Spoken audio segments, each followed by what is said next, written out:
সম্পর্ক আছে। সেই সুবাদে আমার কাছে একটা মেসেজ আসে যে কাশিমপুর কারাগারে জেল সুপার, হাই সিকিউরিটির জেল সুপার সুব্রত কুমার বালা সে বন্দীদের উপর গুলি চালাচ্ছে। ঘটনার সূত্রপাত,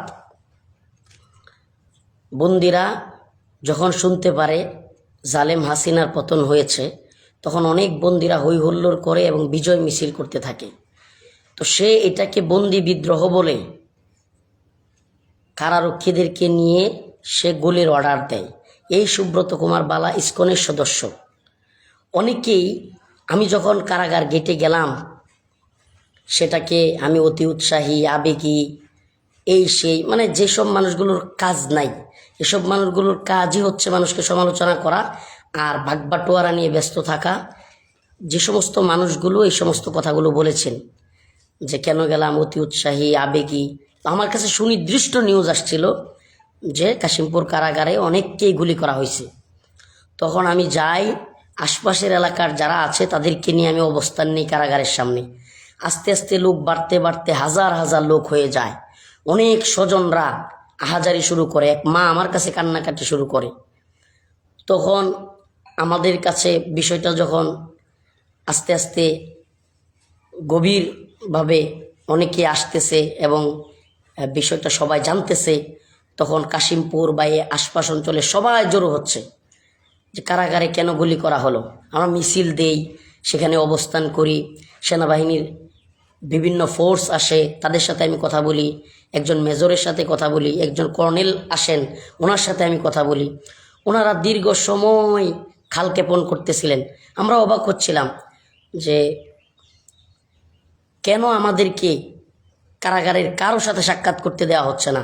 একটা জটিল কিছু হয়েছে। আমরা হঠাৎ করে আগুন দেখতে পাই, কারাগারের আশপাশ থেকে আগুন দেখতে পাই। অনেক কারারক্ষী যারা দায়িত্বশীল তাদেরকে দৌড়ায় পালাইতে দেখি। তখন আমাদের সন্দেহ আরও বেড়ে যায়। আমি তখন লাইভে আসি বারবার, যেটা আপনারা দেখেছেন। প্রিয় ভাইরা আমার, দয়া করে এটা সমালোচনার সময় নয়। যেই সমস্ত ছাত্র, যে সমস্ত মুসলিমরা সেখানে বন্দী, তাদের উপরে সুব্রত কুমার বালা ইসকনের সদস্য কিভাবে গুলি করেছে। গতকাল আমি অসুস্থ হওয়ার কারণে আমি বাড়িতে চলে আসি। সারাদিন সেখানে থেকে আমি প্রায় অসুস্থ হয়ে যাই। তখন আমি বাড়িতে চলে আসি নেত্রকোনায়। এখন আমি নিজে যখন শেখ মাহমুদ হাসান গনবী সহ অন্যান্য ওলামায়ে কেরামকে বললাম যে ভাই, আমি শুনতে পেরেছি গাজীপুরের শহীদ তাজউদ্দিন মেডিকেলে অনেকের লাশ আছে, আমার কাছে আরেকটা নিউজ আসে। তখন ভাই ওখানে যায়, ভাই গিয়ে 6টা লাশ খুঁজে পায়। 6টা লাশ, যেই লাশের ছবিগুলো আপনারা দেখতে পারতেছেন। এই লাশগুলো পাওয়ার পরে ভাই জানতে পারে যে আরও অনেক স্বজনরা হাজারি করতেছেন, তারা লাশ খুঁজে পাচ্ছেন না। আমি পরে আবার কারাগারে খোঁজ লাগাই, যারা আমাদেরকে কারাগারে ইনফরমেশন দেয় তাকে জানতে পারি 32 জনকে মেরে ফেলা হয়েছে। অনেকের লাশ গায়েব করে ফেলা হয়েছে। অনেক কারারক্ষীরা ভয়ে কারাগারে যাচ্ছে না।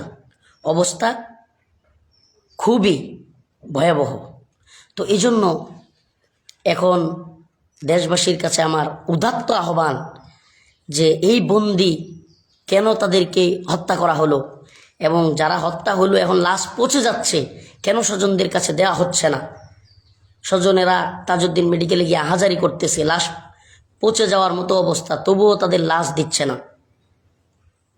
আপনারা অবশ্যই গাজীপুরের আশপাশে, আমি যেহেতু এখন নেত্রকোনায় চলে আসছি, আপনারা গাজীপুরের উলামায়ে কেরামকে বলবো, গাজীপুরের তাওহীদবাদী জনতাকে বলবো, মুসলিম জনতাকে বলবো, আপনারা কাশিমপুর কারাগারের গেটে যান, আবারও যান। গনবী ভাই সহ অন্য উলামায়ে কেরাম যাচ্ছে, এবং আপনারা শহীদ তাজউদ্দিন মেডিকেল ওখানে অবস্থান নিন, স্বজনদের কাছে লাশ ফিরিয়ে দেওয়ার ব্যবস্থা করেন, এবং কাশিমপুর কারাগারের সামনে গিয়ে অবশ্যই অবস্থান নেন। আমরা যেহেতু আমি নেত্রকোনায় চলে আসছি বাড়িতে, আমি কালকে অসুস্থ হয়ে গেছি প্রায় সারাদিন থাকতে থাকতে।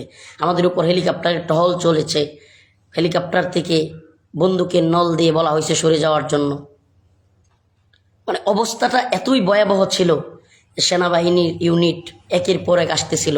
তারা আমাদেরকে বারবার বলতেছে যে এখানে কোনো হতাহত হয় নাই হুজুর, কিছুই হয় নাই। এমনকি শাহেকের সাথে আমি যখন সাক্ষাৎ করলাম, আমার এখন মনে হচ্ছে শাহেককে ওরা বাধ্য করেছে আমাকে বলতে যে এখানে কিছুই হয় নাই। তখন আমি চলে আসি, বলেছে শাহেক যে রফিক এখানে তেমন কিছুই হয় না, এখানে এই কিছু ছাত্রলীগের পোলাপান বা বাহিরের যারা আছে এরা একটু গন্ডগোল করছে। তো এখন আমি বুঝতেছি শাহেককে মূলত ওরা বাধ্য করছে। অতএব আমি গাজীপুর এবং তার আশপাশের অঞ্চলের সকল মুসলিমকে উদার্ত আহ্বান জানাবো, এটা ইমানই দায়িত্ব। 32টা লাশ পড়ে গেছে। এই সুব্রত কুমার বালা ও শেখুল হাদিস আল্লামা মামুনুল হক, মুফতি মাহমুদ হাসান গুনবী সহ অনেক আলেমকে এত বেশি অত্যাচার করেছে। গুনবী ভাইকে ঝুলিয়ে শেখ মাহমুদ হাসান গুনবীকে কারাগারে বন্দি থাকা অবস্থায় হাতে পায়ে রশি লাগাইয়া ঝুলাইয়া তারপরে পিটাইছে এই সুব্রত কুমার বালা। ও মুসলিম বিদ্বেষী, ও দাড়ি দেখতে পারে না, টুপি দেখতে পারে না, ওর দাড়ি টুপি নামাজ এগুলোর ব্যাপারে চরম অ্যালার্জি। এই লোকটা এইভাবে ছাত্রদের উপর, এইভাবে বন্দীদের উপর গুলি চালিয়েছে। দয়া করে প্লিজ গাজীপুরের আশপাশের সকলকে বলবো, দ্রুত আপনারা শহীদ তাজউদ্দিন মেডিকেল হসপিটাল এবং কাশিমপুর কারাগারের সামনে অবস্থান নিন। কেন আমার ভাইদেরকে এইভাবে শহীদ করা হলো, এখনও কেন বালা স্বপদে বহাল, এবং কেন লাশগুলো ফিরিয়ে দেওয়া হচ্ছে না?